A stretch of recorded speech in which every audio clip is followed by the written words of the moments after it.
Lakini saba ni lazima itafunguliwa. Kama hautafungua, Wakenya watafungua kwa nguvu zao zile wamepatiwa na katiba. We shall use our sovereignty as the people to ensure that the records are laid bare so that we may be able to proceed. I want to very quickly remind you, 2007 elections were contested. We formed a coalition government. We never audited the actual results. We never got to know where the tank was leaking. 2013, the court did not give justice to the case. As a result, again, we never got to know what the problem was. 2017, the court gave justice but failed to give proper directions. And therefore, the repeat elections were held under the same cloud and therefore boycotted by the opposition. The Malawi court subsequently did better than the Kenyan court. It looked at what the problem was and directed what must be done before the repeat elections. And Malawi got an opposition person as president. 2022 in Kenya, the court failed to give justice. And the whistleblower let us know what was in the server. We are therefore saying, do not ask us whether the whistleblower is accurate.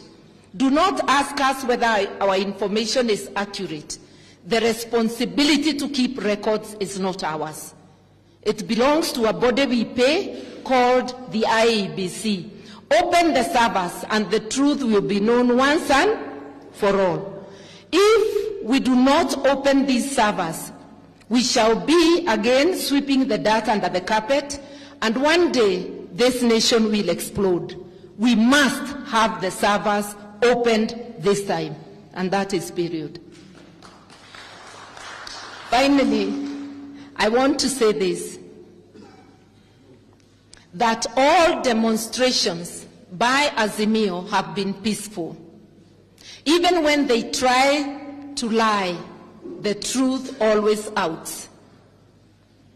They lied in pictures about the first demonstration, but the nation, and I want to thank the NTV group, the nation was able to uncover those lies by reminding us that these were pictures taken from before. Some were not even Kenyan.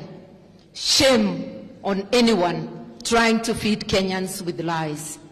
And even that apology by the DCI was not sincere, because the behavior of sections of the police has continued to be the same. Recently, a police officer died from injuries during a demonstration in Kisumu. What did they say? That the officer was killed by Azimio demonstrators, only for information to leak that he was run over by a police vehicle, and up to this day, we do not know whether they ever stopped to take him to hospital or whether he was taken much later.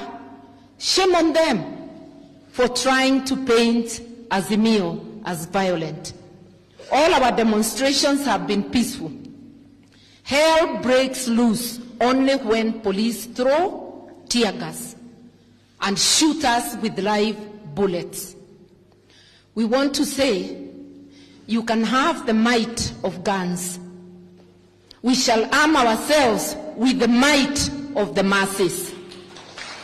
Is gun power versus people power.